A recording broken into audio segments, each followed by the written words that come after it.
nerve-wracking. Hi, everyone. I'm Katie Newton. I am a 2016 Pat Tillman Scholar. I currently work as a nurse practitioner in pediatric oncology in Salt Lake City, Utah. So I want to start today and ask everyone in this room to think about a really hard day in your life. I know that's not always easy to do, but just take a second and think about a tough day that you had. What do you remember about who was there with you? What do you remember about what smells were in the room? What do you remember about what sounds you heard? Chances are you probably remember a lot of details from that day, both good or bad. In 2019, which is the most recent year that we have data available, 50,000 children died in the United States.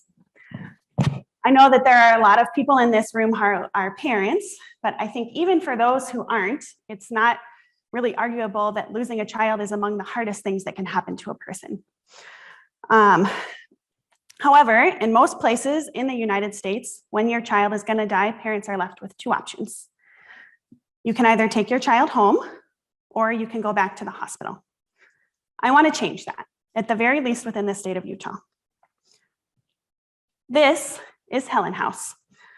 On the screen, I have a few photos from a pediatric palliative care home in East Oxford, the first of its kind. This opened in November of 1982.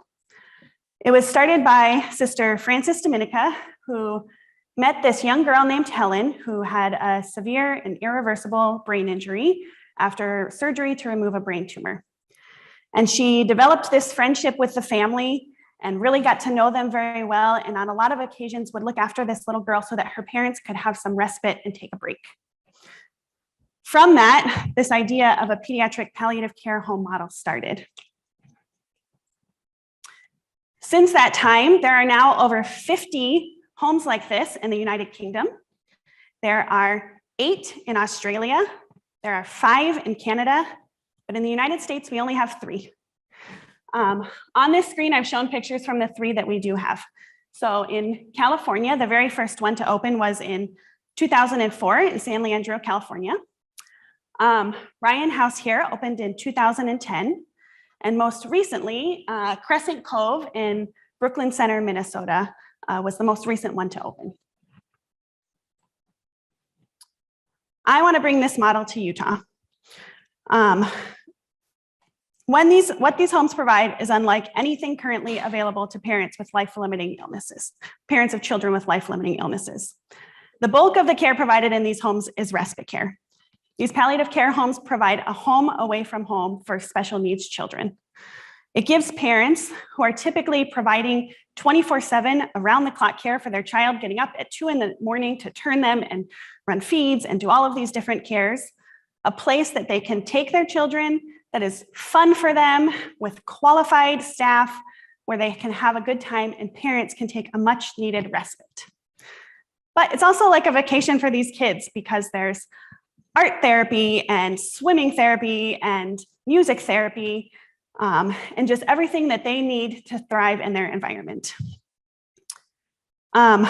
Because these homes often provide care for children throughout the duration of their lifespan, and families really become comfortable with that environment, when hospice care becomes necessary, it's really unique that they also provide that. As I mentioned earlier, in most places in the United States, parents have 2 choices. They can take their child home, which for a lot of families makes sense and is really great, but for a lot of others can be really difficult to live in that home still. But the other option is a hospital. And it's really medicalized, and there are a lot of sounds, and there are a lot of monitors, and it is not a peaceful process. The beautiful thing about this is that it's a place where families can gather in those final moments in a private room, and you can all climb in bed together, and you can hold on to each other, and there's a patio, and there's fresh air, and there's windows, and it's a house. And then in that final life-altering moment where you will not be the same, you have peaceful memories. You have these peaceful memories of your time together and not hospital monitors going off. And then finally, the biggest part of this is that Families who are raising these children do this for their whole lives and often on an island. So these homes provide a sense of community, and there's family support groups and bereavement groups and sibling support groups and family socials, and it really just kind of becomes a special place for these people to gather. This is my vision. I've shared some photos here from Ryan House in Arizona on the screen just to kind of demonstrate what one of these places looks like. You'll see a memorial garden and an arts and crafts room and a sensory room and a music room and a kitchen and private suites for families and children. Currently, my application has been submitted to open this one in Utah for a 501c3, and then the real work can begin. So this is very early beginning stages. But as a lifelong provider for children with life-limiting illnesses, I can't speak enough to the value that this provides for families. So it's my hope to start this in Utah, but it's also my hope that before the end of my career, this model is recognized more thoroughly throughout our country. And that's all. Can I take any questions?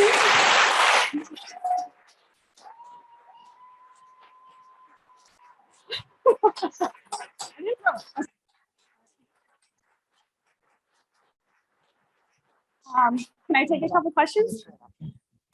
Thank you so much for sharing. That is absolutely beautiful mission, beautiful journey. My main question, and I'm going to just employ everyone in the crowd in this community, how can the Tillman community help you achieve your goal?